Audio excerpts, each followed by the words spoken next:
Hey everyone, thanks so much for coming over and watching. Today we are making one of my all-time favorite dishes. It is called Tuna Poke, or is it Tuna Poke? Anyways, it's delicious and vegan. We're going to use watermelon, and I was inspired by Sarah's Vegan Kitchen. Thank you so much. To start making our mock tuna for our poke dish, you need 2 cups of watermelon that is diced. I cut it smaller so that it cooks faster. You will need a teaspoon of white miso paste to keep its vibrancy. You will need some rice vinegar. If you don't have it, you can make a concoction of 2 tablespoons of lemon juice and a teaspoon of agave. Your spices are a teaspoon each of onion powder, garlic powder, 1/8 of a teaspoon of ginger, and a pinch of wasabi powder, which is completely optional. And then you need a teaspoon of and this is optional too, but this is sesame oil. I just think it gives a really nice flavor. And your marinade starts with 1/4 cup of soy sauce, and this is light soy sauce. And then pepper is optional. So for your poke bowl, you will finish it with some seaweed, which gives it the fishy taste. And then for some really beautiful color on top, you're gonna just use some toasted sesame seeds. All right, so for the poke bowl itself, this is the little assortment I would use. Essentially, it's anything that you guys would put in a salad. What I've done is I've just grilled some mushrooms, zucchini, chopped up some onions and cucumber. I've added chickpeas for some richness, some fat, some protein, and then I love sweet potato. They're just boiled. So let's start. What you need to do first is salt your watermelon with just a sprinkle of kosher or sea salt. And then you're gonna let that all run out, because when you cook it, it'll cook faster. So let's start with our marinade first.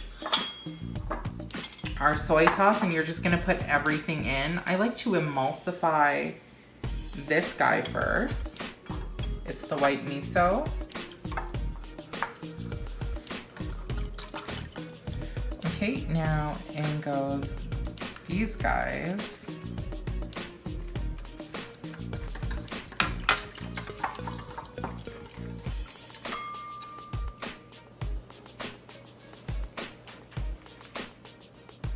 So it should be salty, it should be briny, and it should also have some tartness and sweetness to it. Okay, so we're just gonna throw everything into this bowl.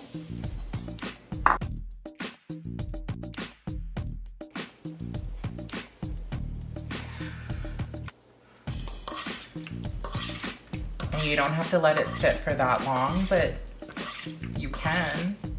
All right, so there's a few recipes online and they actually say to bake it, but I agree with Sarah's Vegan Kitchen that it makes it mealy.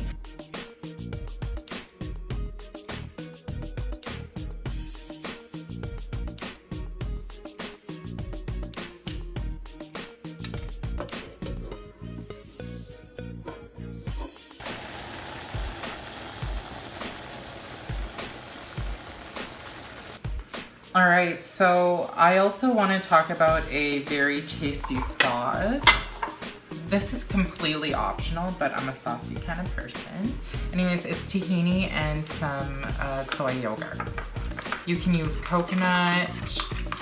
You can also use something like mayonnaise, which is really popular. And then that's it. That's all we do. We just mix those up, set it aside, and it'll be ready to go. Okay, so building your bowl is up to you. It's like the Tesla. You get to make whatever you want. I'm gonna start with a base of greens. You can use noodles, zoodles, or rice. And then we're going to just put some of these mushrooms. These are king oyster mushrooms for a meaty texture. And then let's use some zucchini that I grilled and slightly salted. Some chickpeas. You know what, let's go cucumber first. I like cucumber sticks. It just makes it a little bit thicker to eat. Our sweet potato with the skin on, because of course fiber is important.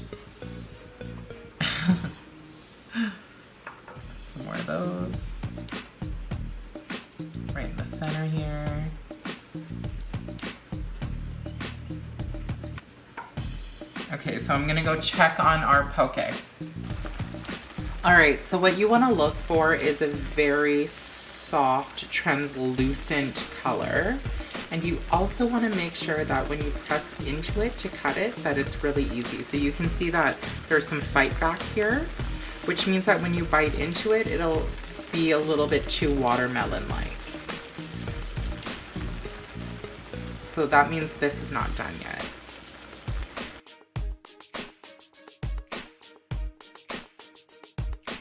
All right, so you know that it is done when your tuna becomes glossy. It's easy to cut. And some of the sugars stick to the side. I'm gonna sprinkle a lot of this guy in there.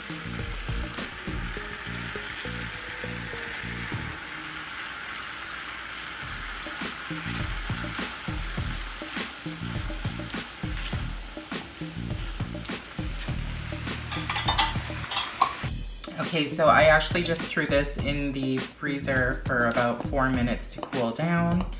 And I have my bowl here. Now, to make things pretty, I just put that sauce that we made in a Ziploc bag and I snipped off the ends.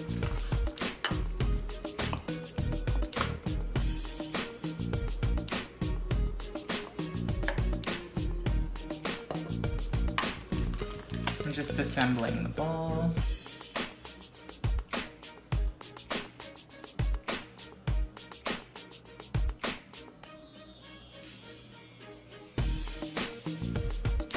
All right, there you have it. Vegan tuna poke, or pokey.